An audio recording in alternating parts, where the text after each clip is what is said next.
Wali Kota Sukabumi bersama jajaran Forum Komunikasi Pimpinan Daerah Kota Sukabumi atau yang kerap disingkat Forkopimda Kota Sukabumi melakukan peninjauan perayaan Imlek tahun 2022 di Wihara Widi Sakti, Kota Sukabumi. Dalam peninjauannya itu, orang nomor 1 di Kota Sukabumi tersebut memastikan kelancaran perayaan Imlek di Kota Sukabumi. Wali Kota Fahmi juga meninjau terkait situasi terkini saat malam perayaan Imlek tahun 2022.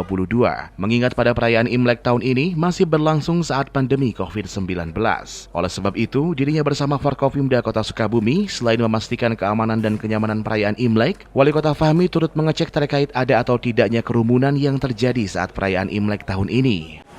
Hari ini kami dengan unsur Forkopimda, ada Pak Kapolres, Pak Dandim, dan juga Pak Haji Muhammad Muras, anggota DPR RI Dapil Sukabumi.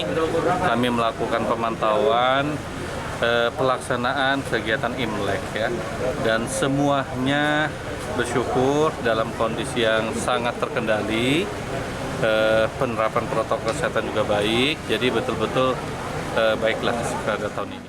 Sementara itu, Kapolres Sukabumi Kota AKBP SZ Zainal Abidin saat ditemui usai melakukan peninjauan mengatakan pihaknya menyiagakan puluhan personil untuk melakukan pengamanan. Bahkan menurutnya, hal tersebut telah dilakukan sejak beberapa hari menjelang perayaan Imlek hingga berakhirnya rangkaian perayaan Imlek tahun 2022 ini. Selain itu, Kapolres Zainal mengatakan, selain melakukan pengamanan, personil Polres Sukabumi Kota juga melakukan pemantauan terhadap penerapan protokol kesehatan saat melakukan perayaan Imlek.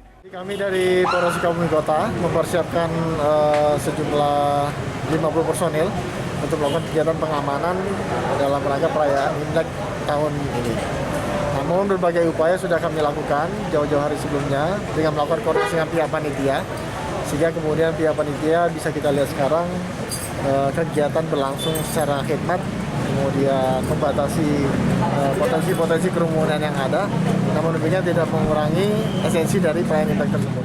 Berdasarkan pantauan yang dilakukan di lapangan, situasi pada saat perayaan Imlek di Wihara Widi Sakti terpantau aman dan kondusif. Rencananya, puncak perayaan Imlek tahun 2022 ini akan berlangsung pada acara Cap Gomeh nanti. Dari Kota Sukabumi, Sofwan Zulfikar melaporkan untuk Dinamika.